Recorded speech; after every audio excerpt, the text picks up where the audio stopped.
You hear me? Mm-hmm. Yes, sir. Hey, good afternoon. Welcome to Two Gents Podcast. I got Pastor A.F. Riggins on the line right now, and I'm still trying to get set up. I had some stuff set up that I thought I was going to be able to do. I'm just going to have to do it in another show. But anyway, I just want to say welcome, welcome, welcome. There's a lot of stuff going on in the news today, and as this stuff moves forward, we're gonna participate in it. We may not participate in it like we used to, but we're gonna participate in it in a positive way and let you know that there's a lot of stuff going on in Texas, Pastor. How you doing? Pretty good. So how you doing? I'm doing great, man. I can't complain about nothing. I have nothing to complain about. I don't know if you've seen the video where I went back and visited my old neighborhood today. Yeah, I saw that. I saw that. Man, I got to that point, Pastor, and I was sitting there, and I really got into the part about Tallarico and Jenny Henry Holson. It really meant something today. It turned me to a point where I reflected on Mickey Leland. I reflected on being a child, seeing Mickey Leland fight his fight at that place. And as I continued to go on, I went through the neighborhood, and I saw this lady. Mm-hmm. I know you saw the lady in the video that I was showing. I didn't get that part. I saw you with there. I saw you with looking at the monument or to Mickey Leland, and I didn't get any farther than that. I understand. Yes, sir. Within that video, I was standing out. Oh, I'm sorry. Within the video, I was standing out there, and I was looking at the lady, and I just happened to glance across. Now, mind you, Mickey Leland is not downtown. Mickey Leland is in the center of Cashmere Gardens. Yes, sir. And I'm not saying that it's perfect, but what I am saying is when I went over there and I looked around, and during the video while I was taping, they didn't know I was taping. This lady didn't know I was taping. Mm-hmm. This lady came out of her house, went into the medium of cavalcade in the Cashmere Garden area, and was out there picking up paper. I just looked. I said, it don't matter where you stay. It's what you make of where you stay. Yes, sir. Yes, sir. You know, my church used to meet at Cavalcade in Leffenwell. Okay, let me think about where that's at. Okay, Sing On. You know, Sing On. Sing On. Yeah, I know Sing On. You talking about that community center that's right next to the park? No, Sing On is the grocery store. Mm-hmm. I know what Sing On is. Yeah. So you coming off of 610, you pass Sing On, a couple of streets down the left-hand side of Leffenwell, there's Seventh-day Adventist Church there. Oh, on the opposite side. All right. Yeah. Now we used to meet there on Sundays because they had church on Saturdays. Okay. I was organizing back in 2017, 2018. Yes, sir. I think I know what you're talking about, and I think I know where Leffenwell is. But I was down at Cavalcade in West Hunting where the Mickey Leland statue was, right. And also I drove through my old neighborhood, but past I stood at a point when I got to the Mickey Leland statue, and I was about to go across the bridge, and I just happened to glance to my right, the church where I found God. Mm-hmm. I could see it from the Mickey Leland Park. What's the name of the church, brother? It used to be called Metropolitan Church. Mm-hmm. Right now, I can't tell you what the name of it is, but I do have pictures, and I was working on it when we got on the air to try to get it out so I could share it with it. I might be able to share it. I'm not for sure. Yes, I'm going to have to get it up. But I just want to tell you, Pastor, it just kind of showed me a point where I just stood there, and I looked across, and directly across the bayou is a club that I don't know if you ever heard of. It's called Mr. A's. No, I know you don't club. I know that, but a lot of trail riders go to that club called Mr. A's right there on the bayou and stuff like that. It's called Mr. A's. It used to be Max. Mm-hmm. And before then, a long time, way back in the 1960s, my mother and my father met there. It used to be the only hamburger stand that you could drive. It was like a Princess hamburgers where you drive up and you get your food from there. Right. And my mother worked there, and that was the place where my mother met my father at. Oh, So that's can cool. you imagine me standing there looking at where I found God, where my mother and father met, and looking at Mickey Leland's trophy, all at this Mickey Leland's Monument. statue Yes, park, sir. monument park, and all of that at one time, and it just kind of hit me. So I took it all in.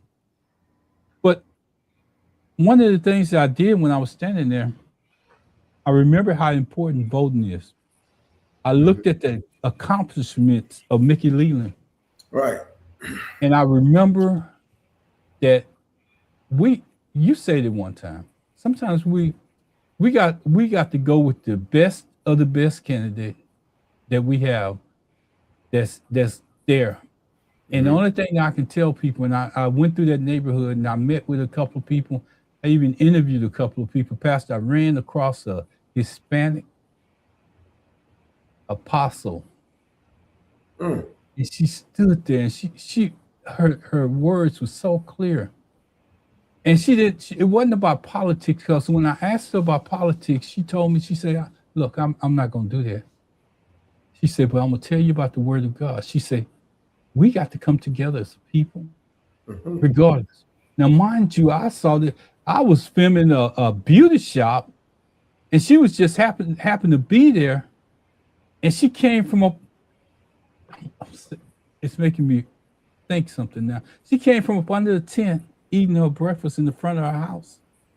Okay. In the hood, I didn't know who she was. And she spoke. And she spoke words of wisdom. And she spoke it so clearly that it could have came from anybody. And mind you, I haven't been on that street forever. And the only thing that I told the pastor was this. I said, I grew up here. I said, when I came from the hospital, you see that house that's back there? That's the house that I came back to from the hospital when I was born. That was the house where we had to change the whole concept of the house during the daytime from a house to a beauty shop. Yes, sir. So all the stuff was moved into one of the rooms, the living room, and it turned into a beauty shop during the day. My auntie did hair there. And to go on, I was telling her, I said, right across the street from where my auntie was doing hair.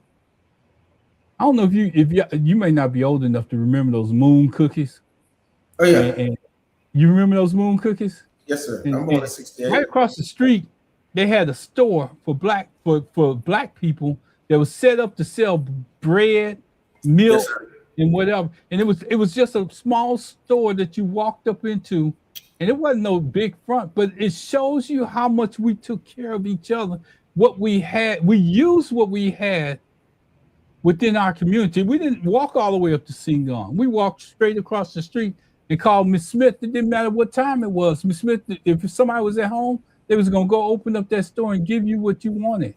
So we didn't come from we weren't always a people that had to go to other stores outside our community. And I guess that's the reason why our dollars circulated within the community. And I'm sorry, Pastor. No, man, you tell the truth, man. I grew up in Toomey, Louisiana, and the street behind us, Miss Tio had a store like that. Sold bread. They sold, necessity, the items that you need for food, and cool pop cups, all that stuff. But one day we had a train track that ran through our community, and right outside of our community. And one day the wholesome bread truck man tried to beat the train. And he didn't beat the train. And the store closed down after that because he got killed on that train track. Wow. Yeah. Anglo-American man. He come to deliver bread to that store, and he tried to beat the train. Wow. Train was doing about 70 miles per hour, and he didn't make it. That bread truck was the kind of truck that open door, like UPS. Driving a truck like that, yeah. Pastor, I remember you telling us that story. I do remember you telling us that story. I'm trying to get something set up over here, but I can't do it. So I'm gonna continue with the show. But Pastor, it's those moments that we have to think about in our communities. That those are the things that pull us together and make us come closer. If you think, let me just share this. when I sit there and I talk to that lady, she wasn't a black person. She was a Hispanic person. And she was a Hispanic minister. The house that she was talking about having church in used to be some of our best friends. We used to call each other cousins. We used to stay so much together. People actually thought that we were cousins. That was my mother's best friend. And man, as I listened to her talk, I was like, you know what? We got to keep this moving. November is not that far away, and we need to keep moving. We need to keep talking to everybody that we come into contact with. We need to tell them about the election that's coming up because it's just that important. Gina Hinojosa is almost even with Abbott now, believe it or not. And Abbott running scared. He running a commercial talking about the Democrats going to be socialist, Republic, socialist, something calls us a name, and we're trying to raise taxes, and we want transgender boys to play with girls, stuff that's crazy, because you're running for his life. Yeah, because don't stop, Pastor. I'm good. Yeah, because he's saying the Democrats want to flip Texas and make it blue. Yes, we're ready. We're ready because we're tired of him trying to be a king. We're tired of them taking away money from education, taking money from early childhood, from Head Start, taking money out of taking money out of free lunch programs, taking money away from the women, infant, and children, causing us healthcare prices to rise. All kinds of stuff is going wrong while he's yet coddling to criminals like Paxson. And what's his name? Dan Patrick and this Christian nationalist stuff, acting like the Anglo-American evangelical church has all of the truth, forcing us the schools to put the Bible. Now, nothing wrong with you studying how to read the Bible, but when you try to force somebody to do it against their will, God always say, "Whosoever will, let him come." He didn't say we should force people to do that. Putting 10 commandments on the wall. We don't even live by the 10 commandments. There's 605 commandments. We live by under grace in the New Testament. So all this stuff is a front of control that they're trying to use and acting like that the Republicans have the best for Texas.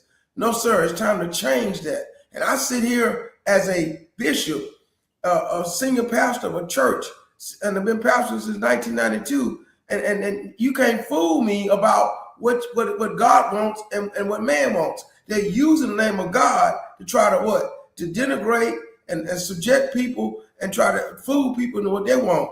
And so it's time for us to go out and vote for Gina Hinojosa and vote for James Tallarico and every other Democrat that's in the area. I'm independent, but the Republicans right now do not have what's our best interest, and they're going to drive us into the ground economically. They're going to drive us to the ground socially, and if they can, mentally and emotionally, culturally, trying to. So that apostle he was talking about, the Hispanic lady, Ron, what color am I? Look at me. What color am I? My true color. What color am I? What color do you see? I see a black person. No, sir. What color do you see? My shirt is black. My shirt is black. What is my color? Brown, cocoa mellow brown. Yes, sir. You're brown. That lady was brown. Every human being has some hue of brown, except for the Anglo-American has a little pinkish color, and everybody else has a brownish, tannish color all the way up to dark, dark, dark. If anybody this color right here, you ever seen anybody this color right here? Look at my shirt. No. Okay, so I said all this to say this. The terminology black, brown, white, yellow, red, that's all politics. For them to call Hispanics brown and call African Americans black and to call Anglo-Americans white, they're not white. Because you see that star behind you, that's white. See that word that says F? That's white. Behind you, that letter F, they're pink. So I'm saying that we've got to get away from putting people in boxes like the brown and the blacks got to get together and we're going against the whites and what about the Asians who are yellow and the Indian, the Native American is red? No. Every human being is some color or hue of brown, except the Anglo-American is more pinkish color. Everybody else is more brown, and we can't let them divide us. We got to come together and we got to take back what we're supposed to have in our culture, in our communities, in our homes, in our schools, in the economic marketplace. Like you said, back in the day, the money circulated in our communities. We've got to build on that foundation. You're absolutely right, Pastor. And so I listen to you talk. The real reason why my head is still moving. Hold on. Pastor, take this question while I get this. This is a new person and they're coming into the show. I don't want to ignore them. Hit to entertainment music. They're teaching the Bible under the white. Yes, sir. Whoever you are, yes, sir. That's the problem. The evangelical fundamentalist church is going back to what they did in the 1800s during slavery and also during Jim Crow. They said, I remember the governor of Mississippi and the governor George Wallace of Alabama at one time saying God was a charter member of the White Citizens Council. Let me say it again. You go watch, go watch Eyes on the speeches was being made that God was a chartered member of the White Citizens Council.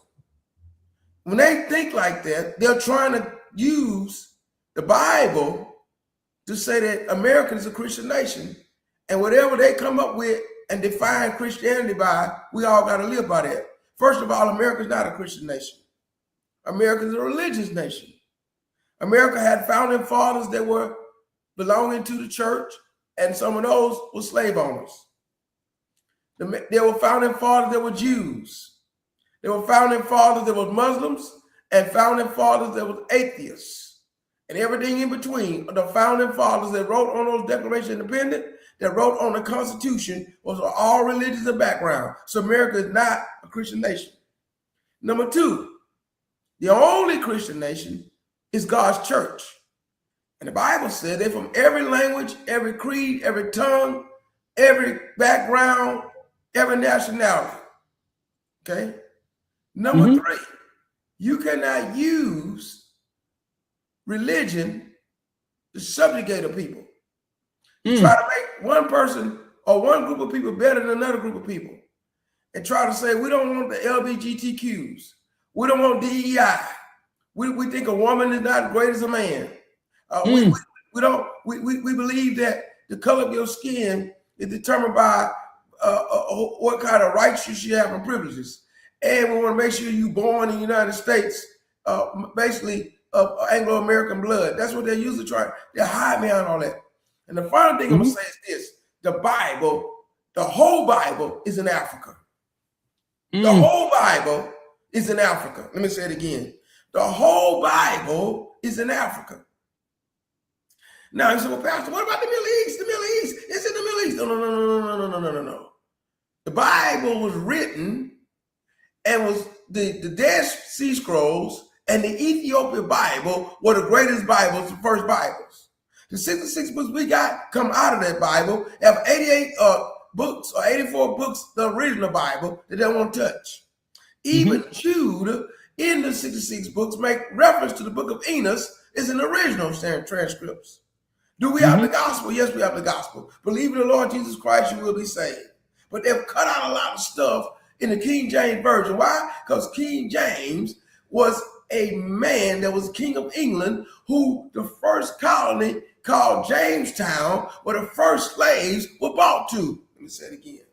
King James is the king that in 1619, Jamestown colony, the first slaves were brought there with the King James Version of the Bible. that was trying to use that version to subjugate us. And I hear people today, if you don't read the King James Version, you're going to hell. No, you're sadly mistaken. Yes, there's so many other versions that you can get better understanding. But as long as you have the good news, let me tell you what, that's all you need. And the last thing it says this, in the Bible says he came to the Jew, the Greek, the Gentile, and even the barbarian. Who's the barbarian? Guess who the barbarian was? During that time of the Bible, the barbarian was over in Europe.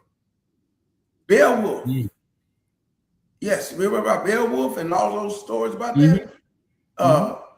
England, they were the barbarians. The Vikings, the Norsemen, the people that came through England, they were the barbarians. They're the last thing in the Bible. So what is happening is the last has become first and first become last. Because the Africans are the one in the Bible. The Bible starts in Africa. The 4 rivers, Nile, Pison, Tigris, all in the other river, Euphrates, all that came out of this Garden of Eden. That's Africa. Iran, that's Babylon. I mean, Iraq is Babylon. Nebuchadnezzar, that's Babylon. Iran is the Medes and the Persians in the Bible. Come on. It was 1947 they did the Suez Canal and divided all of the way. Palestine, Syria, Jordan, all those countries are all in the Bible. They're all Africa. I rest my case. You're not resting the case. What you're telling everybody is that we have to come together as a group. We have to come together and make a difference in Texas. See, you heard me all this time. I've been complaining. I see you out there. You heard me all this time. I've been complaining, talking about Pastor Noah. He ain't gonna let me get away with it. Talking about James Tallarico. But what Pastor is saying is that we're one nation. We're one people. Don't matter the color. If I meet you on the street, unless I did something to you, you shouldn't be offended by me.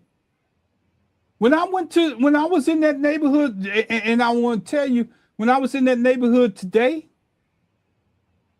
going back into my neighborhood today, it wasn't no enemies there. Like I said, I took a picture, and this Hispanic lady came from up under where she was eating her breakfast, trying to eat outside her place. And she didn't ask me what I was doing. She accepted that I was there. So I just want to say, we got to do what Pastor is saying. We got to focus on what Pastor is saying, because we need to understand that we're in the battle for the next 80 days, 90 days. I think we might be at 79 days. Everybody's going to have to stand up. You're going to have to get Poochie. You're going to have to get Mercedes, Ray, Lexus, Desiree, and everybody that's over the age of 18 to vote. To vote. My daughter's texting me in the background.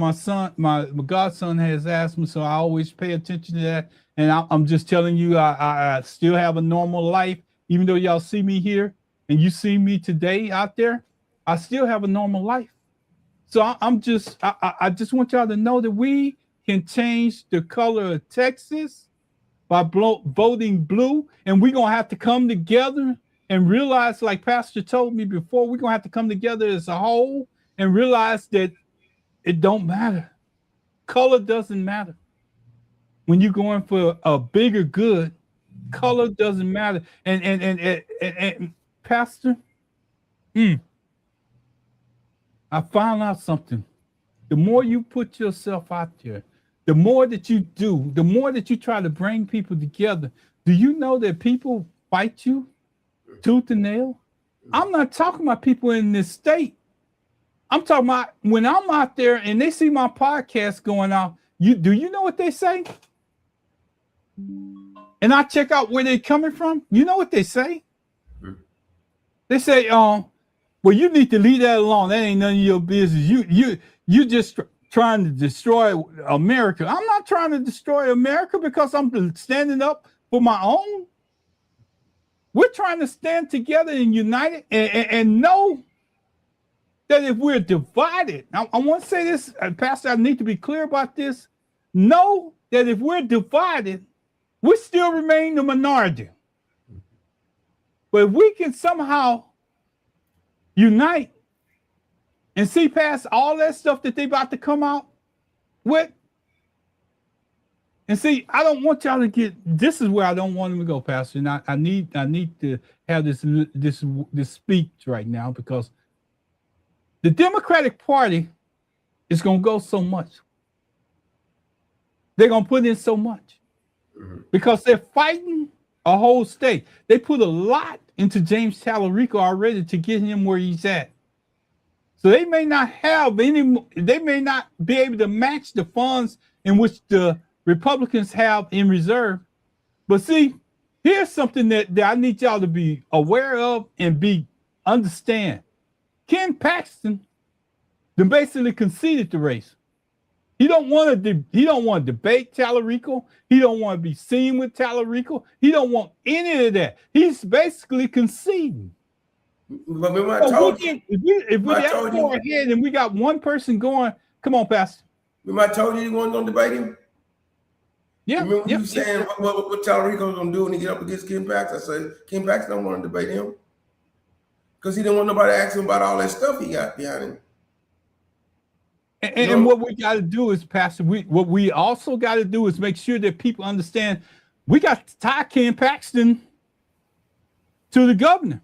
He is. That's his buddy. We got to tie him together because they both run together. I see Abbott trying to separate as we get closer to the campaign, but we got to be smart enough to know that both of them are in the state of Texas right now. Ken Paxton is the attorney general that was impeached by the House, and then Dan Patrick and him in the legislature saved him. Yeah, in a sense, that's the reason why he's still as an attorney general in the state of Texas. They saved him. So if they saved him, that's attached to Abbott that's sitting in the White House. And Abbott, that part, I'm going off today because I need people to understand. That part that I went to today for Mickey Leland, if Abbott was in charge and he was the governor of Texas at that time, that park wouldn't exist. Right.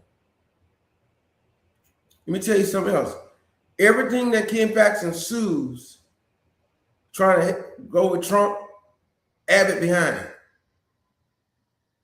He sued because he didn't think Biden won the election against Trump.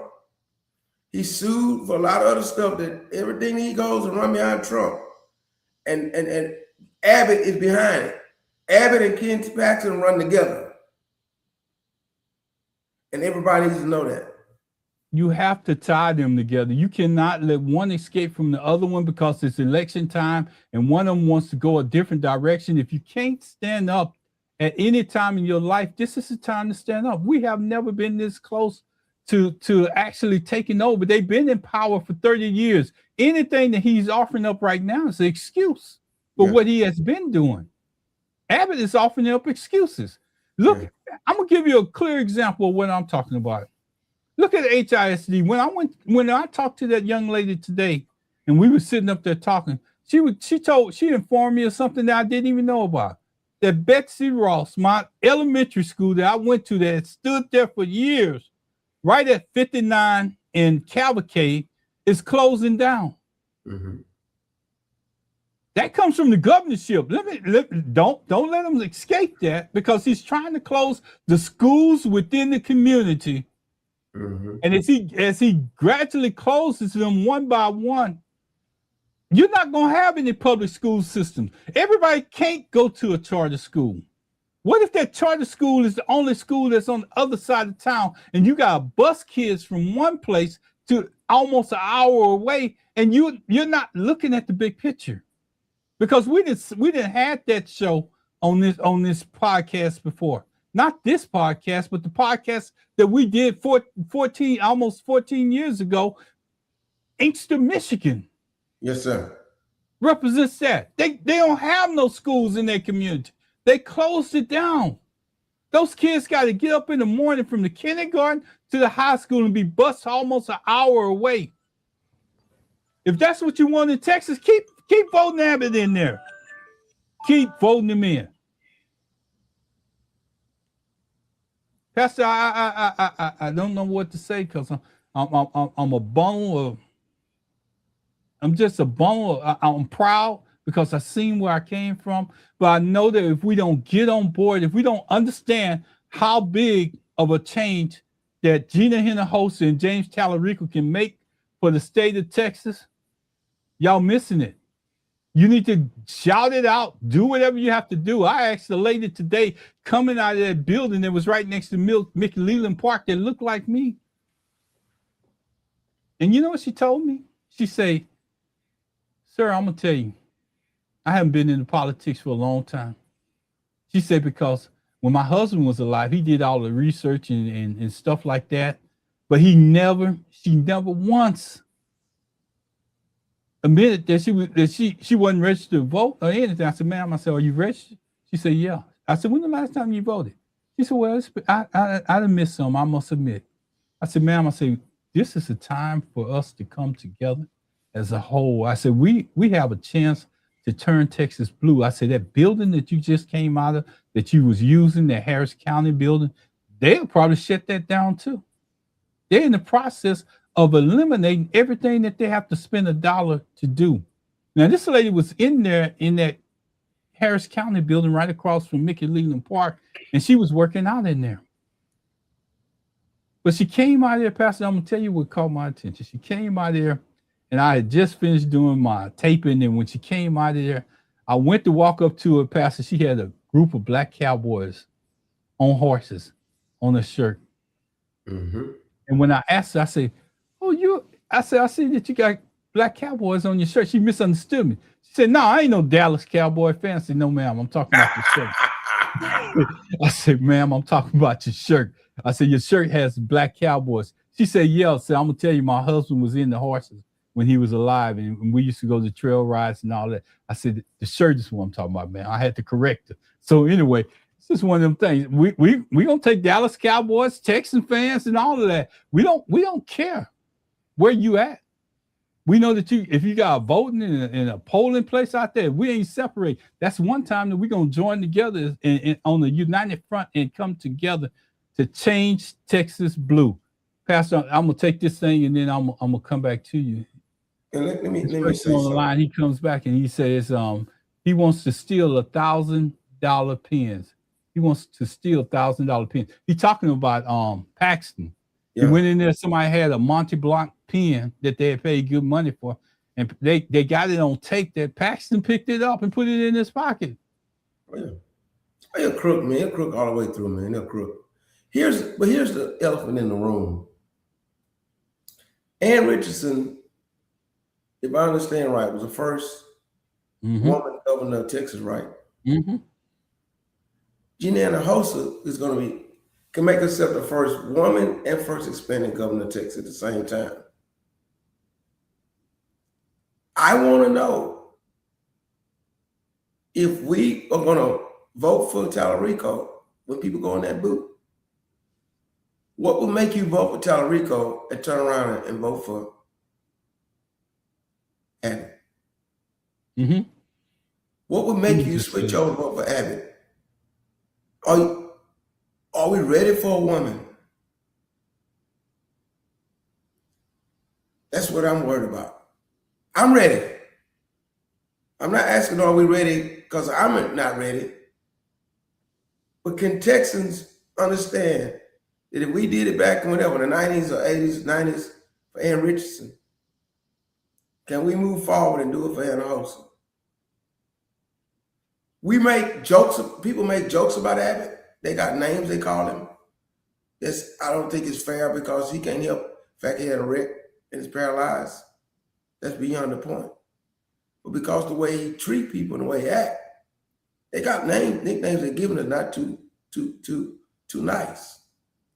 It's one thing to call out a nickname and talk bad about him and you're not in his face. Well, I want to know when you close that booth, are you going to vote against him? Don't call him, quote unquote, Hot Wheels and don't vote against him.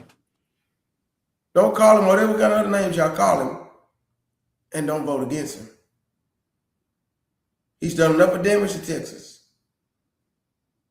Send him home. You know what, Pastor? You said it. I don't know if I could say anything any different than what you just got through saying. Don't look at Abbott and think that he has your best interest at heart. He's had 30. They have had 30 years in power. They have shown you what they're going to do with everything that they got. He can't change. If he was going to change, why is he just changing 90 days out from the election or 80 days out from the point of where everybody's going to? Why is he making all these promises now? Because he served 3 terms already. If he was there, if he was in a position where he was going to make those changes, he's had ample opportunity to do it. So who is he fooling? He's not fooling us. We need change in Texas. And you're going to have people from outside the state attacking you, telling you what to do in the state of Texas. Look at the president of the United States. He's not in Texas. And they getting on him hard, Pastor. I see. Who was the governor before Abbott? I can't think of his name. It's on the tip of my tongue. Rick Perry. Rick Perry. Here we go. And Richardson. After him was George W. Bush. George W. Bush goes up to the White House. We get Rick Perry. Rick Perry wants to become a run for president. Fell flat on his face. Went to go work for one of those presidents. I don't know if he worked for George W. Bush or worked for Trump at some point and got ran out. But from Rick Perry, we got Abbott. We've been stuck with Abbott ever since. Mm-hmm. The Winans put a song out in 1990. It's time.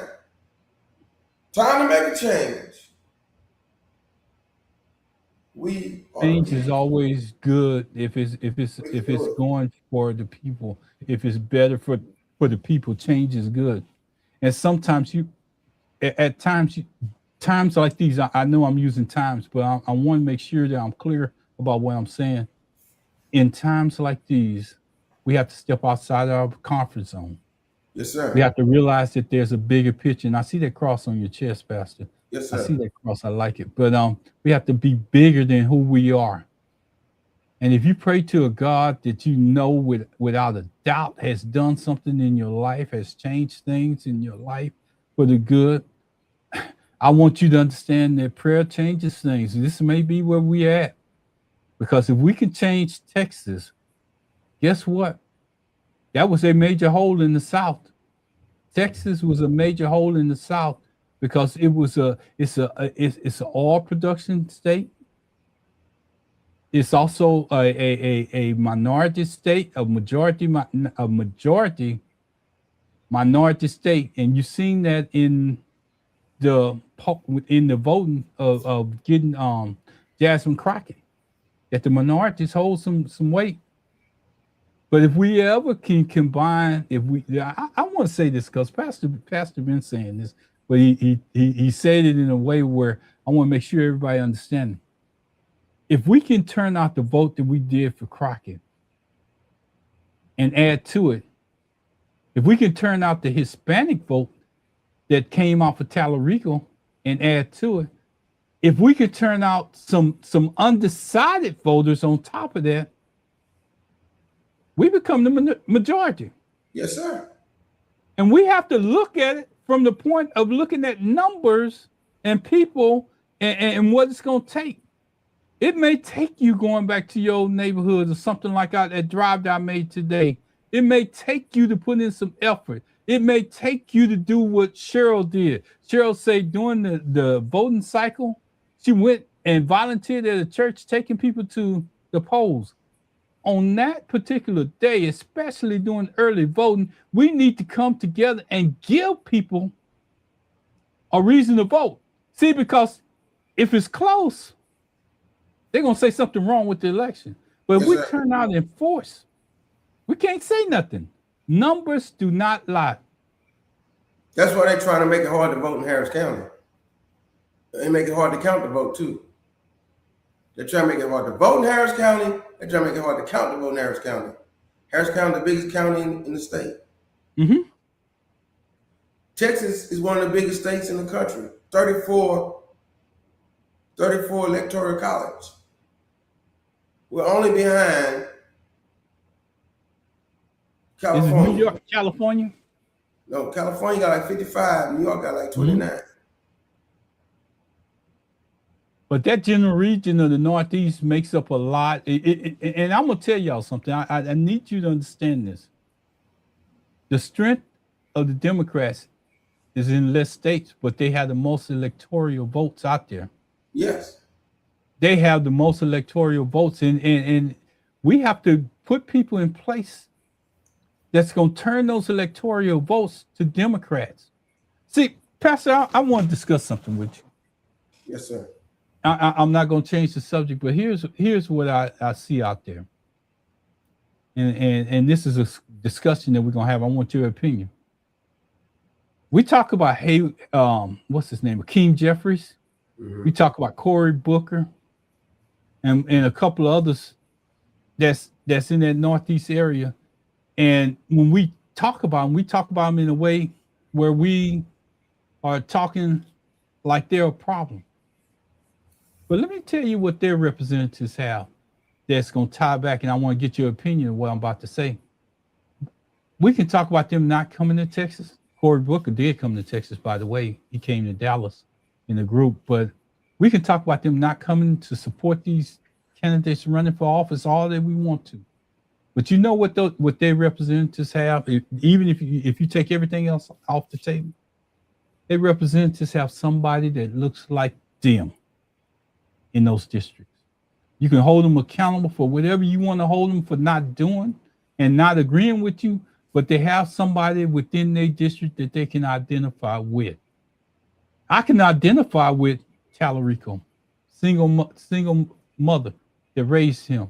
I can identify with a Christian that understands the good of what he wants for Texas. I can identify with him. I just think that he got caught up in the political game work, but he's still good for Texas. Gina Hinojosa worked in the Texas legislature already, so she understands that process of government. She may not look like me, but she's what we got now. And in comparison to what's in the governor's office right now, she's 100% turnaround. Mm-hmm. She could understand, and if you listen to her talk, she kind of sounds like Ann Richards. I heard a guy come. Well, Pastor, I'm gonna let you answer the part about Cory Booker and Hakeem Jeffries, and then I'm gonna go somewhere else. Yeah, you're right, Ron. While they might not spend the money and the time to get down here, they have something we don't have. Or their constituents have something we don't have. They have African-American men that represent them on a national level. Mm-hmm. Okay, so we can't have that right now, but because we don't have no one African-American male that's won in the primaries. Colin Allred was close to 1 too, and I think he's running for Congress again now. Mm-hmm. But for Senate and governor, the best we can do right now is Talarico and Gina Hinojosa. Mm-hmm. If we put our votes behind them, our power behind them, our money behind them, in another cycle soon, because we put a seed, you invest into something, our results one day going to be, we're going to have an African-American male or female in Texas running for major office. But we got to put the seed somewhere. This is the seed right here. Mm-hmm, mm-hmm. And based on what you just got through saying, Pastor, and that's what I said today with everybody that I touched base with, even the Hispanic woman, and I even got a chance to talk to a black man that was there. And I have all that video. I'm sorry. I thought I was going to have time to get it over. My grandson was going to football practice. I had to make sure he got off and everything like that. So I still live a normal life. But I want to tell those people that I came into contact with, I am going to use that video. I'm going to bring it into the footage in here because it was a couple of things that just resonated with me. I think one of the black lady, the first black lady and her son that I talked to, she had worked at the hospital. She'd been in the hospital system for almost 50 years. She was 76 years old, Pastor, and she took off running on that path. Pastor, I can't do that. My knees so bad I can't run, but I seen a 76-year-old woman take off on that path, that walking path that they built through the old neighborhood, and she was running, and her 51-year-old son was in the back. She took off. I had to stop him. I couldn't stop her. 76 years old. And they talking about we don't get out and we don't walk, we don't do this. We as black people, when we get old, we just dry up and die. But that 76-year-old lady was picking them up, putting them down. And I didn't even know she was 76. I just looked. I said, golly. But we have to give ourselves credit. We have to pat ourselves on the back sometimes. We can't let other people pat us on the back all the time.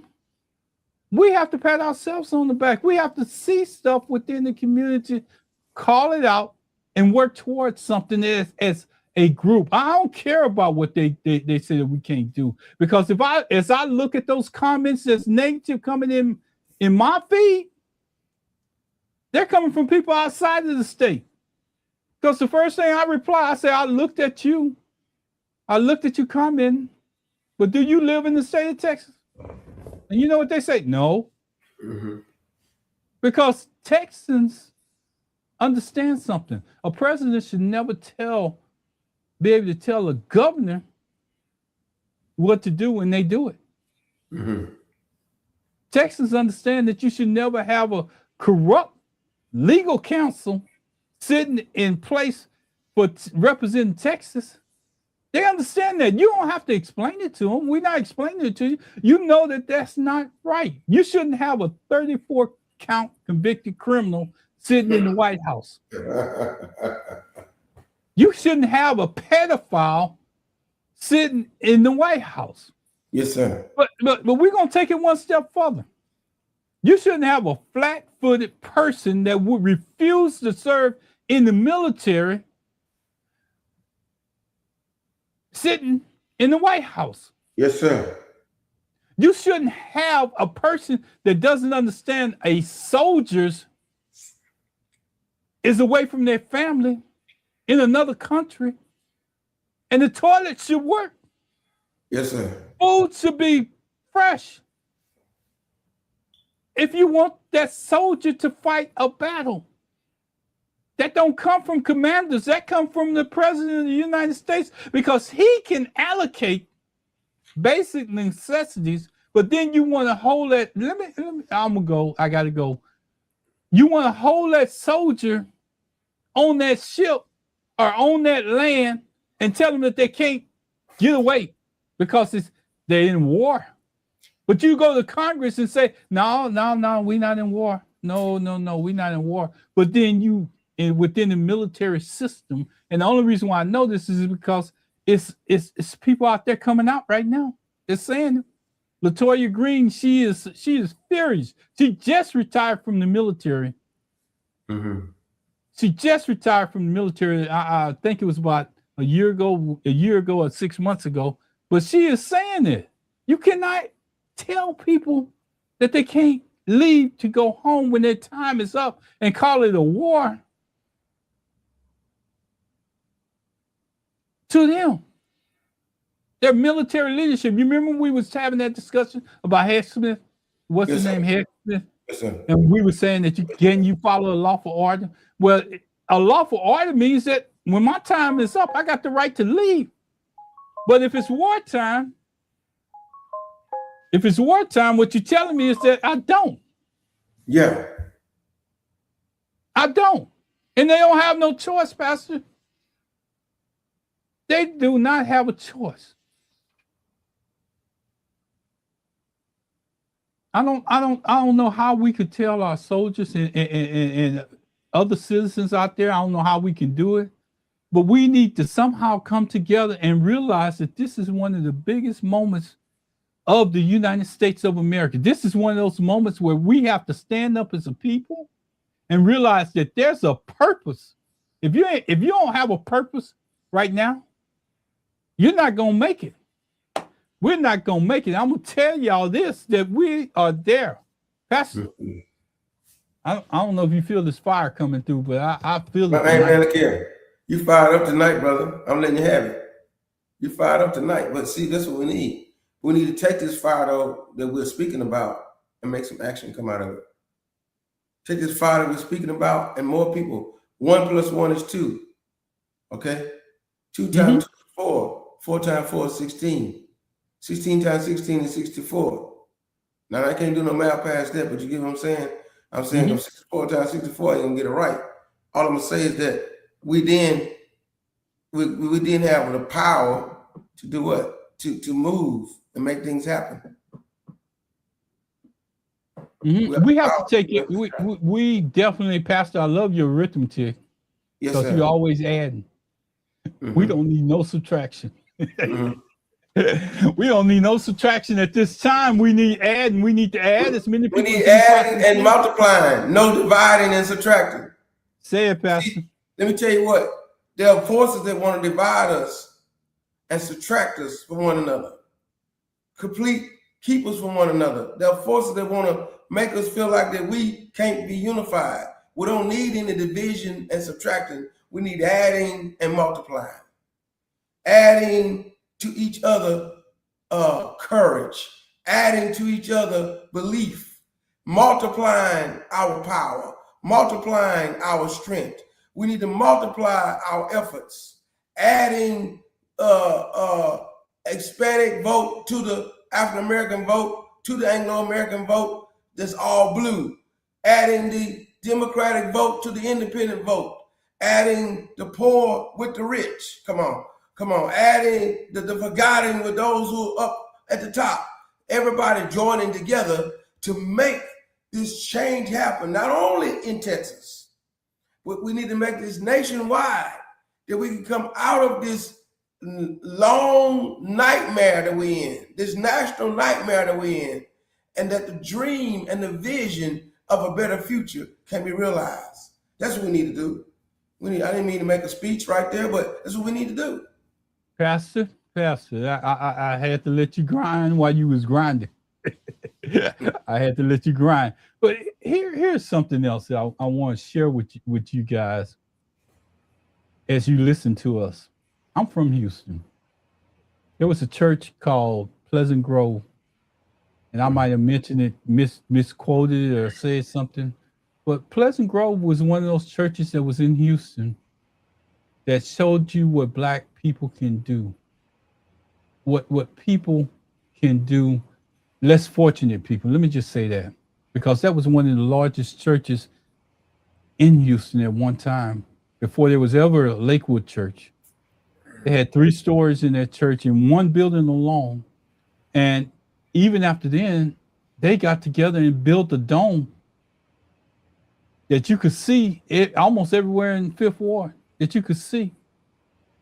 They're everywhere. And you know what? As I drove over there today, I didn't see that dome.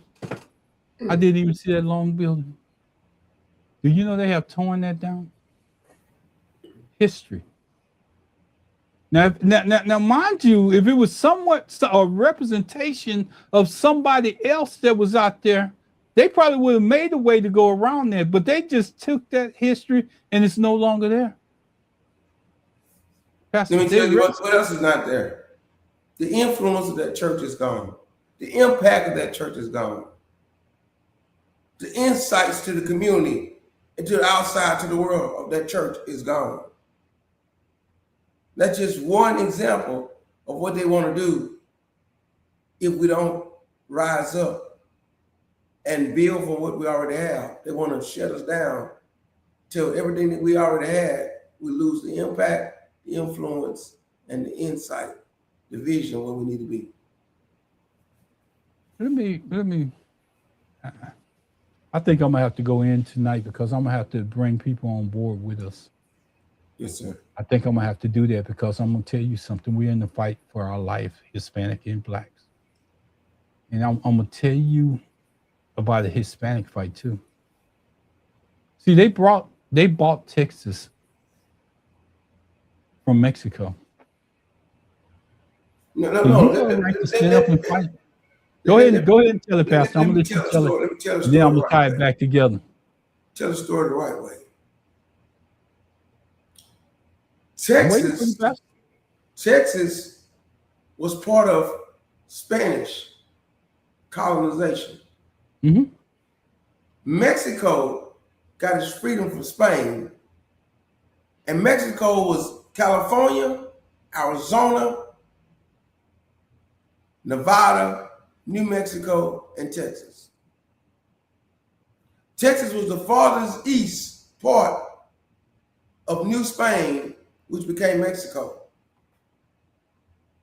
Anglo-Americans moved into the territory out of Louisiana, Arkansas, Tennessee, Mississippi, bringing with them slaves. The Mexican Constitution of 1830 outlawed slavery in all of its territories. William B. Travis, Jim Crockett, and all those guys who they made Texas heroes wanted to keep their slaves. So they had what you call a consultation in Anahuac, the Turtle Bayou Resolution. Turtle Bayou is in Anahuac, Texas. In which they said, Wait a minute, Pastor. Pastor, can I just go ahead, sir. That's Anahuac, in case y'all want to know. I just went past it this weekend. Anahuac is, if you look off to your right, it's a museum there that's been there for years. A small, little bitty museum. So I'm gonna let Pastor finish. But I just want to tell you, if you've seen that museum on the side of the road of I-10, what he's about to tell you is something that you should be familiar with. Yes, sir.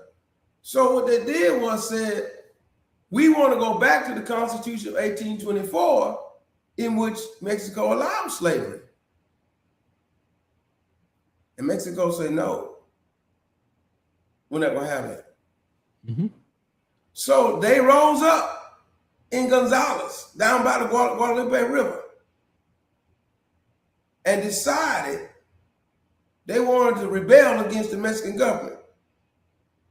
They went and took a cannon that belonged to the government of Mexico, and took control of it and put up a sign that said, come and take it.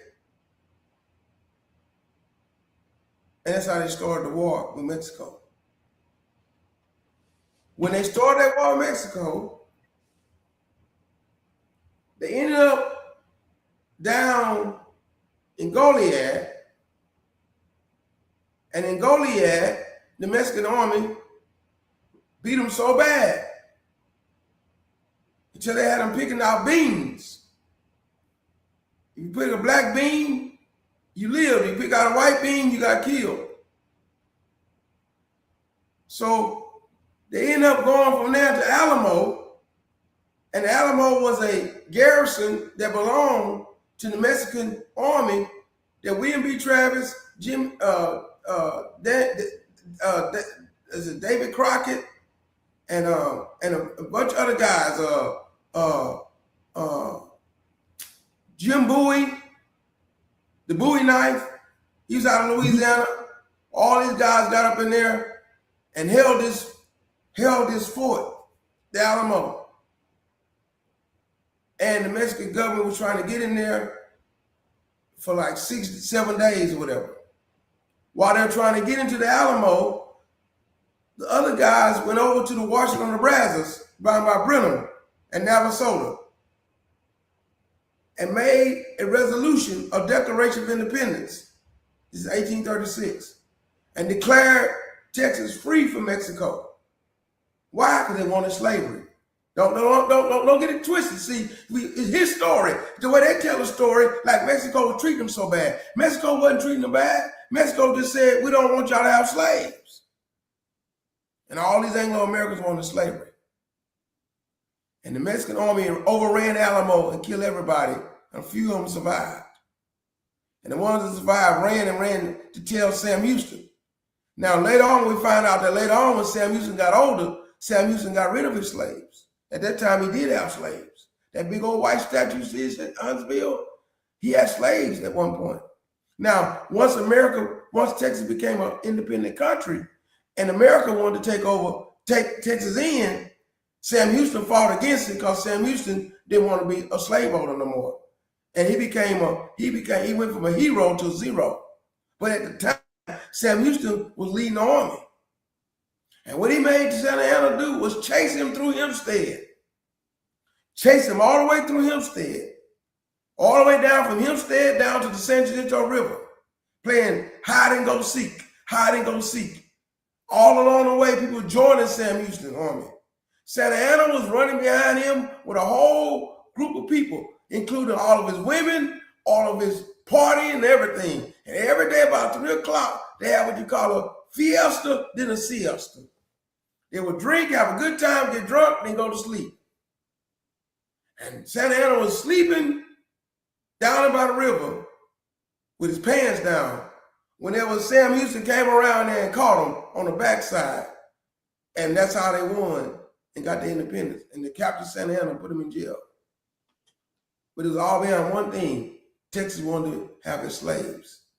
Don't let anybody fool you. That's why once 10 years later they became a state in the United States, they became a slave state. And what was the last state to give up their slaves? Texas. That's why we have Juneteenth. 2.5 years after the Emancipation Proclamation, the war is over with. The man have to get off the boat and gavels and say, you know what? Y'all free. Y'all been free. So Texas always had a problem. Don't let them fool you. Mexico was not the problem. Now, later on, what happened was this. When we fought the Mexican-American War, because why would we fight the Mexican-American War? We said that the boundary of Texas, or Texas said the boundary of Texas, once it became part of the United States, they said the boundary of Texas was Rio Grande River. Mexico said no, it's the Nueces River. Mexico still wanted to own Texas all the way up to Nueces River. And Texas and America said, no, it's the Rio Grande River. And they had a war. And in that war, America won the war. And when America won the war, they captured California. They bought Arizona, come on, and they got New Mexico, because New Mexico was part of Texas at one point. And that's how we got all that land from Mexico. But it was all because Texas wanted to keep its slaves. And you know, let me share something with you. And I want to be clear when I say this, because a lot of people tell me I don't know what I'm talking about, or we don't know what we're talking about when we get into the history of Texas, or we talk about the governor's office, or we talk about the lieutenant governors and all the rest of that. And you just had a full rundown of what Texas history. As a matter of fact, some of y'all didn't even want to stick around for it. But it shows you that a united front can make a change for Texas. See, don't let nobody from the outside of the state tell you what can go on within the borders of Texas. We have to come together, because we've been fighting from slavery to people that actually own the land that we own. It was their land. They wasn't willing to give it up. They fought for it. And then fighting for it, that we're back to that point where we're a little later in the future, but we're uniting to basically turn Texas blue. And if we can turn Texas blue, guess what? Our neighboring states can do the same thing. Our neighboring states can do the same thing. And that's the unity that they do not want to have. Because what if Louisiana did the same thing? And we continue to march eastward, because they seen the example that was set here in Texas. And it doesn't have to see what they want to do is tell you, no, it's Hispanics. So, you know, Talarico is Italian, as Pastor explained to me. That's an Italian dialect. And they want to say that Gina Hinojosa is Hispanic. And, you know, as Black people, they're going to start putting that propaganda together to try to divide the vote. But we have to be smart enough during this election cycle to know that division is not going to change. Here's another thing, Pastor. As I made that drive up to down I-10, and I looked on my left and I looked on my right, and I know that the route that you go home, because when you get to I-10 at a certain point, you start going toward, I think it's, what exit is that, 67 or 69 or something like that, to cut across instead of going all the way into Louisiana. But I don't know if you go that route. You mean to go through Port Arthur? No, we go. I think it's not Port Arthur. You go that way because you're trying to go straight. So I go through Beaumont. Okay, I get to Beaumont and I go toward. I'm trying to get to Newton, Jasper. Oh, you by Highway 67, right there. 67, yeah, right out there in Orange. Yeah, right before you cross, right before you cross the bridge, the last exit in Texas, you get Highway 87 to go toward Newton and Jasper. Yeah. Because so here you headed towards Shakerville. You can to us, I told you. The spikes. Pastor, let me share something else with you. You know Tawana Caden father, the one that you hear me talking about all the time, the one that ran for office here in the state of Texas and all of that. She was a Democratic nominee here in the state of Texas. Her father pastored the funeral for my uncle in Bonware, Texas. And I got a chance to meet him, and I sit there, and I every time I see him at one of my family's funeral, I always tell him, remind him about Tawana, his daughter. And he said, yes, she's not here, she's somewhere else. He was telling me she's in some other state. I said, yeah, because every time I try to talk to Tawana, she's always doing something. She has a mission where she's out. She was raising books, taking books to Africa at one time, taking kids' books. So daughter, Kelsey, one of them is going to be a nurse, going to be a doctor. Yes, sir. Let me correct it. I'm sorry, Tawana. I downgraded that part, but she's going to be a doctor. And Tawana is just one of these people. If you see what she's doing for her kids as a Black woman, the initiatives that she put in place, she could head any organization that's out there. She's just that good. And I'm glad that I got a chance to meet her through this radio program, through this radio internet thing. And her father,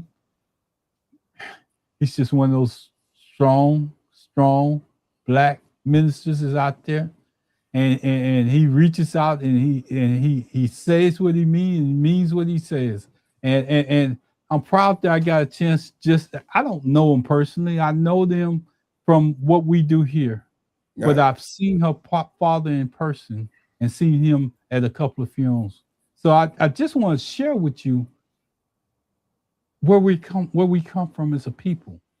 We may not always get there, but if we continue to kick, stomp, whatever it takes. I remember the Houston Oilers say the next year when they played the Pittsburgh Steelers, they was going to go up there and kick the door in. Well, we have a chance to kick in the door of the governor's office, and they don't like it. As a matter of fact, they're getting ready to start redirecting money to the state of Texas to make sure that we don't turn Texas blue because they're scared of what happens to the surrounding states in Texas. So I just need to tell you why. Beto O'Rourke couldn't do it. Beto O'Rourke couldn't win. He didn't win the Senate race, neither did he win the governor race. But the Tallarico, see, Trump is the poison pill. If John Connor would have won the primary, we wouldn't have this problem. Because it'd be like a young man, Tallarico, trying to go against a wiser, older Republican who'd been there a long time, John Connor. And he would win hands down.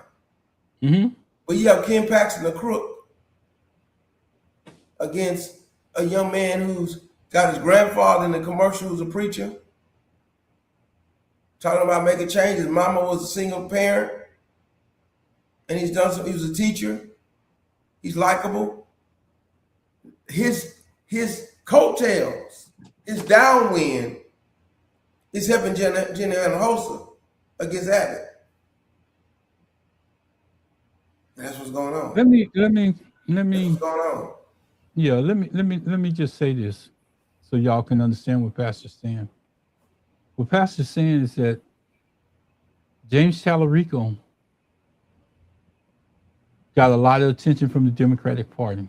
They put a lot of money in him from the legal ways. None of it was illegal and nothing like that. But the residual that's left over is what's helping Gina Hinojosa become who she is. And why not take that same money, because they're investing it into one? We don't have to divide that. What we need to do is take those funds and combine them up under one roof, because I'm starting to notice, Pastor. I'm starting to notice. I want you to listen to what I'm about to say. I'm starting to see Gina Hinojosa on the same platforms as Tallarico. And that's, I see what they're doing, but we've been saying that here ever since I got converted. Well, I told you, but that change is gonna happen. Now I said it's gonna be around Labor Day, but they beating Labor Day with it. They're gonna have to. They're gonna have to, because if you gonna make a difference in Texas and you on the last leg and you coming around that bend, you're gonna have to. Let me put this challenge out here. I want to put a challenge out here. Every time that you see a Gina Hinojosa or a Tallarico message on Facebook and you out there just looking, do me a favor. Share it on your page.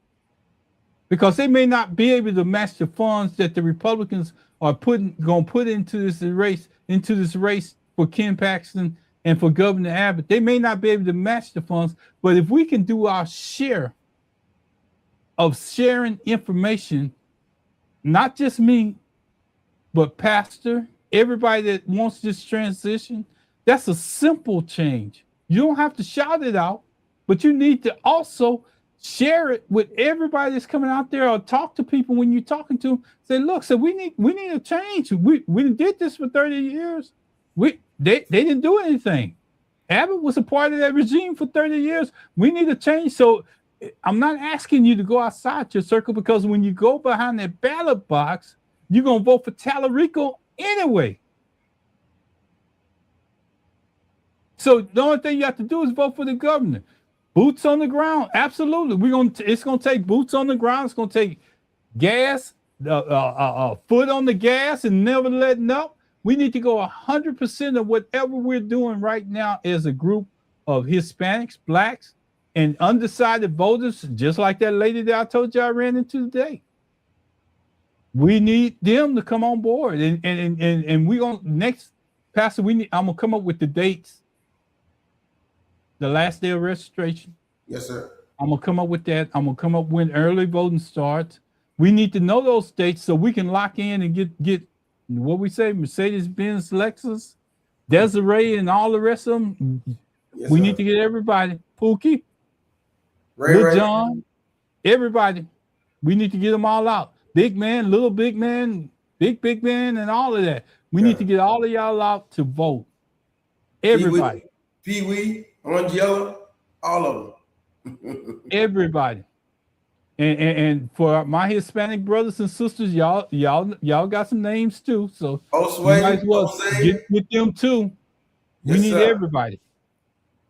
Hamid. Huh? Jose, Hamid. Yeah, all of them. And I'm gonna say something, Pastor, and I know that you may not know this, but I remember, and this is to my Hispanic brothers and sisters. It used to be a club out 59 called Esplanades or something like that. I can't even pronounce it the correct way. But I was doing an event one time. And you're absolutely right. Lottie, Dottie, and everybody. Yes, sir. Lottie, Dottie, and everybody. Lottie, Dottie, and everybody. 6 minutes of the press, you're on. 6 minutes. There was a Hispanic club, and this guy was working for Budweiser, and this is what he told me, Pastor. He said that club on a Friday and a Saturday night, they have to take truckloads of beer. Mm-hmm. That club. That's just how many people was in that club. So if you know anything about that club, you know exactly. Pastor don't know about it, but I'm gonna share it with you. But it shows you that we can unite as a front. And we're not uniting behind no beer. I'm just telling you the amount of people within the community that we have. This is an example. Yes, sir. And one more thing for my Hispanic brothers and sisters that's out there. That man that was in Houston that was working, going to work that morning, he was murdered. Yes, sir. He was murdered because Governor Abbott has not went down to visit that site. But he wants your vote. One of your own was murdered. But let me tell you who went down there to visit that site. Gina Hinojosa. Mm-hmm. Gina Hinojosa. She went down there and visited. You don't believe me? Go out there and check it out, because I try not to put out anything I can't back up.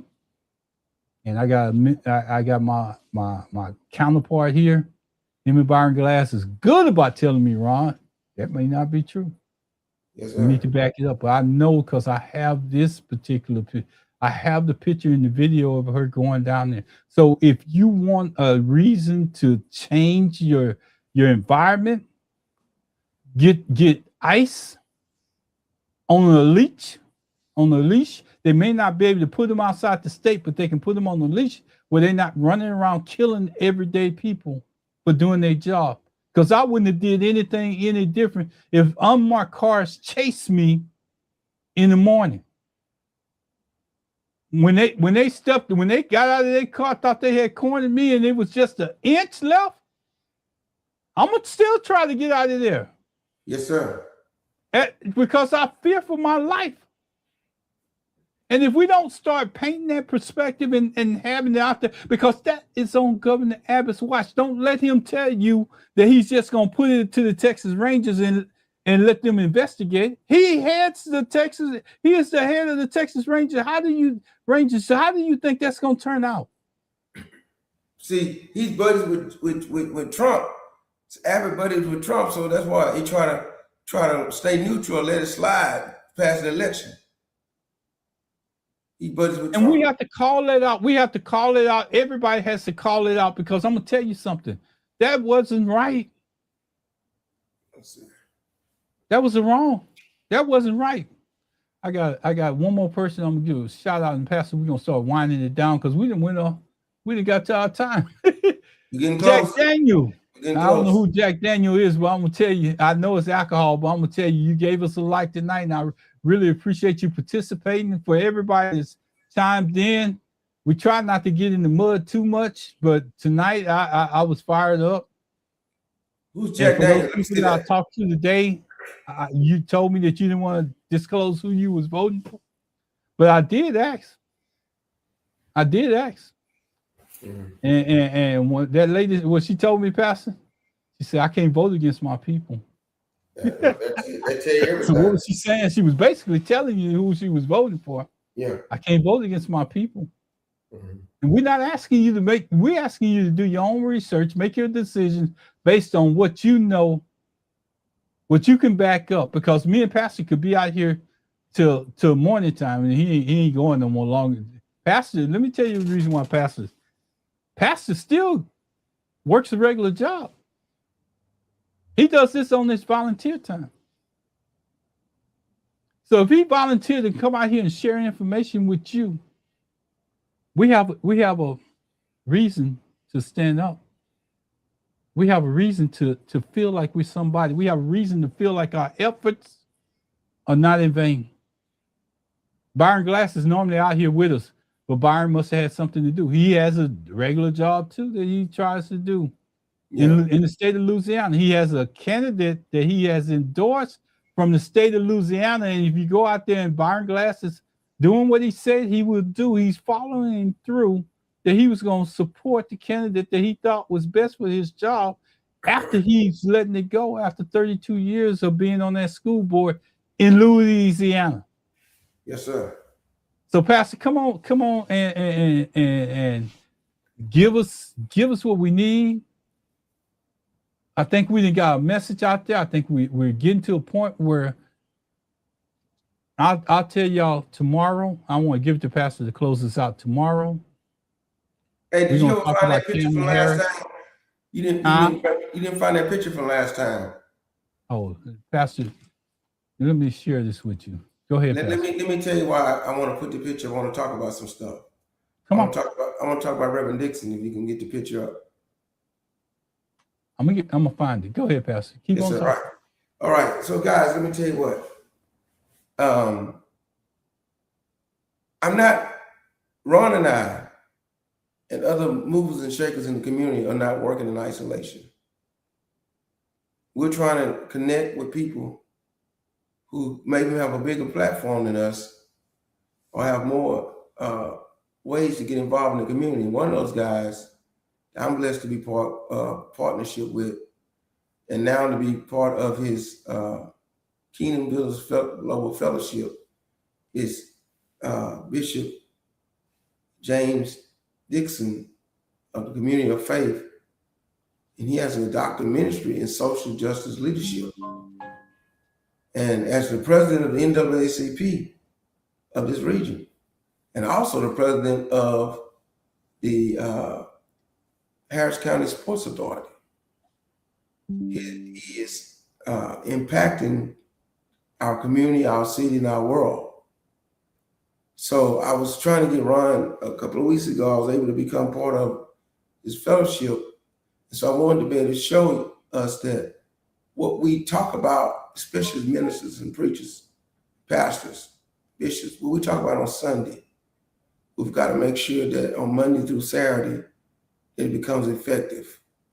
Everybody talking about trying to go to heaven, but you can't go to heaven and be at ease and living through hell. Let me say it again. You can't go to heaven and then be at ease. Then all around us, we have hellacious situations of poverty, crime, racism, struggle, otherisms, and not be able to address that. And that's what we're trying to do. We're trying to make sure we address that. And so that's why I'm championing another person. I like to champion voices that are greater than mine, platforms that are bigger than mine, bigger than ours, so that we can make sure that we can be able to connect with them and be part of what they're doing. Ron, did you get that photo up? Pastor, You can't get it. I'm still struggling with this filing system that I have. I'm not a teacher. Yeah. I'm not a teacher by trade. My filing system is corrupt. I have a lot of stuff that I do. Yeah. And I try to put stuff in a place where I can find it, but I'm gonna build you a folder, Pastor, and when I build this folder, yeah. When I built this folder, I'm gonna get with it, Pastor. Yeah. Go ahead and talk for a minute. I got to get myself off the screen for just a minute. Yes, sir. Okay. All right. Hey, audience, we're glad you joined us tonight. We're here every Tuesday night at 7:30 p.m. Live on our YouTube. It's also being broadcast on our Facebook page called Two Gents and a Mic. As Ron made allusion to, Baron Glass is also our co-partner out of Louisiana in the central Louisiana area. We've been blessed to be able to do this since 2015 on Blog Talk Radio. We did a lot of audio back then, and now we're doing video and audio through the YouTube channel, through the platform that Ron Spikes has. On Wednesday nights, I do come back on Facebook Live. Ron may be able to make it back to the show to show you that we meet on Wednesday nights. It's Bible study. The most important thing in your life is the Word of God. So Bible study comes on at Wednesday nights at 7:05 p.m. at Aquila Fennell Riggins. That's my page on Facebook. And we're studying the book of Matthew. Also, I'm blessed to be in the City Gas area. Ron talked about Cavalcade, Cashmere Garden, not far from there, City Gas, out by Wayside, Lay Road, McCarty, all of East Houston, Old Lakewood area, church area, City Gas. Our pastor church called United Covenant Church of God, meet 11 a.m. on Sunday mornings. Why is it important to know? Because if we don't connect the church with our community, we don't connect the church with our deliverance, we don't connect the church with our victory, then what we're doing is in vain. But if what we're doing is eternal, even right now is impacted in the present, but we'll know that we've done something greater for the future also. Brian, give us a closing word, brother, and I'm gonna come back and close us out. Let me just say this, and I know that I'm jumping around a lot today. Normally, I would have had everything lined up and trying to do it. I had Pastor Riggins stuff lined up, but today, my purpose was to go out to Mickey Leland Park and sit there and introduce you to Mickey Leland Park, because some of y'all never seen it. Some of y'all never knew the stuff that Mickey Leland did during this time. And Mickey Leland and Barbara Jordan, they're part of our history too. And I want to say this: if y'all don't do anything else, go out and listen to Pastor A.F. Riggins on tomorrow night for Bible study. He walks you through chapter by chapter. He educates you. And if you don't have a Bible study place that you go to, make sure that you go out and listen to Pastor Riggins' Bible study tomorrow night. You heard him tonight. Just like he put out that history, he knows the Bible. He knows the Bible front, back, and covers. He don't just repeat it, because you can ask him about a verse, and I think he can do better than these AIs out here when you ask him about something that's in the Bible, because he grew up in that environment. His brothers were preachers. His brothers are preachers. His father is a preacher. His mother is a real good singer. I heard him. And you know, you have to understand that when you come up in a place of God, you bury your faith in God, regardless of what man is doing. You don't have to worry about anything else. So please go out there and celebrate with Pastor Riggins. I'm gonna say this tomorrow. I'm going back in history a little bit, because we need to discover, did Kamala Harris actually raise $1 billion? Because she's coming back. And I know that's another show, Pastor, so don't get wound up. Don't get caught up in that part. But I'm just saying, she's coming back. She's trying to make an effort. But we need to know, did she raise $1 billion? And we never, and I'm going to say this, and it's not negative, but I don't think the American public ever had an after action report. Yeah. So we need to make sure that we get that after action report from that $1 billion. And she's coming back. She's trying. She is coming back. She's overqualified. Overqualified. So when you hear us talking about Kamala Harris, just get prepared. Tomorrow at 1 o'clock, we're going to discuss it. Tomorrow at 1 o'clock. If you don't get it at 1 o'clock, you can always go back and listen to it in the podcast. So I just want to say thank you, Pastor.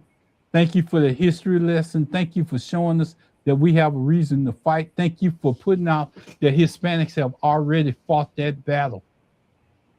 Have fought that battle with us already. We just need them to come together one more time. We need every undecided voter to make up their mind that they want to make this a difference. And this particular guy that just texted in the background, me and him have something in common, Pastor. Mm-hmm. Neither one of us have to get up in the morning to go to work anymore. Wait, what's AAP? AAP. Hey man, text me real quick while Pastor's on the air, because I don't know what AAP is. The acronym AAP. Come on, dude. Yeah. Text me. Let me tell you something else. Why he's doing that? We didn't get to touch on this tonight with Stephen A. Smith. Ooh. Stephen A. Smith. I wanted to touch on it, man. The black after action plan. That's what he said, right? Thank you. Yeah. Why did we win the battle or lose the battle? What could we? After action plan. That's the military way. And yes, sir. Yeah. Yes, sir. Yeah, Stephen okay, A. Smith. Let's get this Stephen A. Smith out. We got 1 minute, about 1 minute or so. Come on, Black Pastor. Association of Journalists gave him thumbs down. He's upset about it. He has a very long history of being a great sports writer, a great sports commentator, and he's making millions of dollars. Mm-hmm. And what he does in sports, I love what he does in sports. He knows his football, he knows his basketball, he studies baseball. He came from being a beat writer for the Philadelphia 76ers to being a worldwide national voice in sports. Stephen A. Smith did one thing wrong. He crossed over into politics. And I think he did it for the money. He'll talk bad about Trump, but at the same time he'll talk bad about Jasmine Crockett. He'll talk bad about Kim Paxton, at the same time he's gonna talk bad about Kamala Harris. Whatever way the wind is blowing for that day, he's gonna play both sides of the fence to make some money. And the Black Association of Black Journalists, the National Association of Black Journalists, NABJ, National Association of Black Journalists said, thumbs down. He hotter than a firecracker. He's upset. But he shouldn't be, because he did it to himself. He denigrated.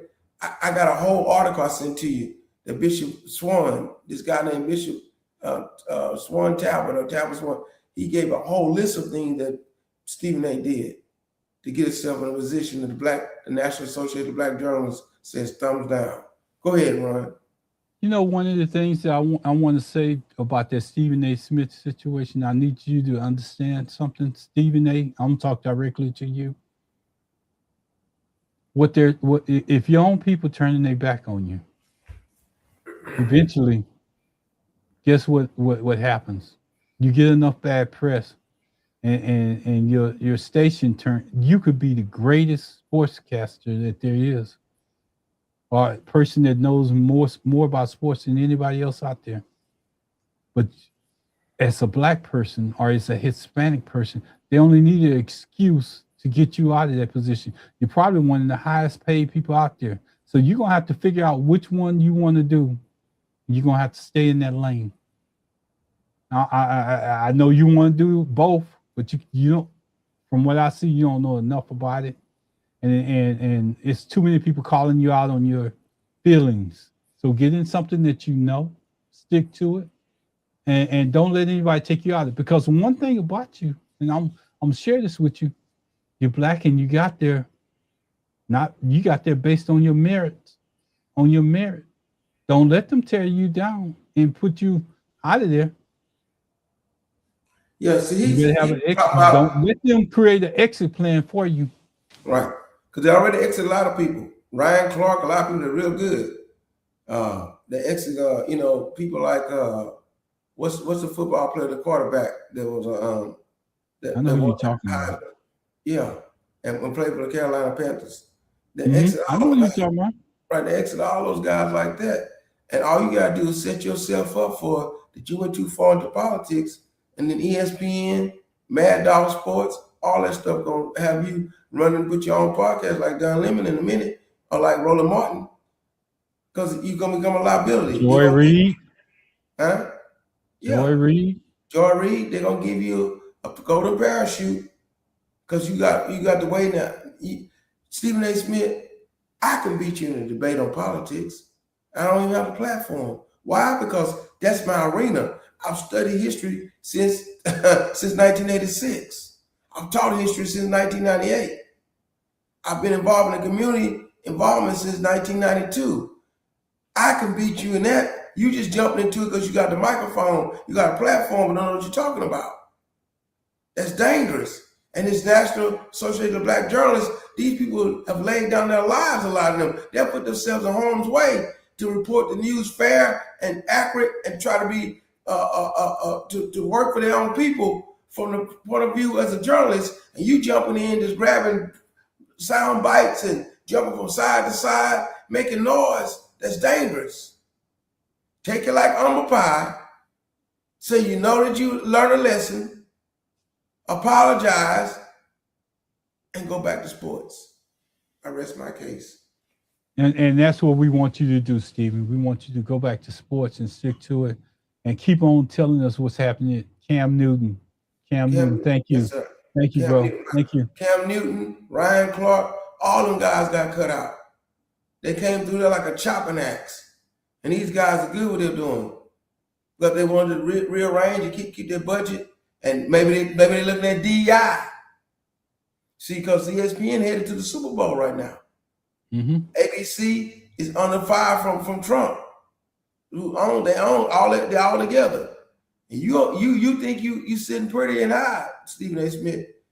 But if your own people turn against you, you're gonna give somebody another excuse. Absolutely. And here's what we're gonna do. We're gonna wrap this up, and we're gonna kind of take this into the next show.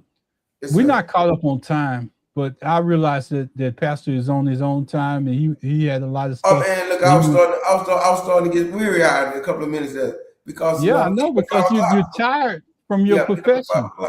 Yes, sir. I'm back. A pastor on top of that. A pastor on top of that. Yes, sir.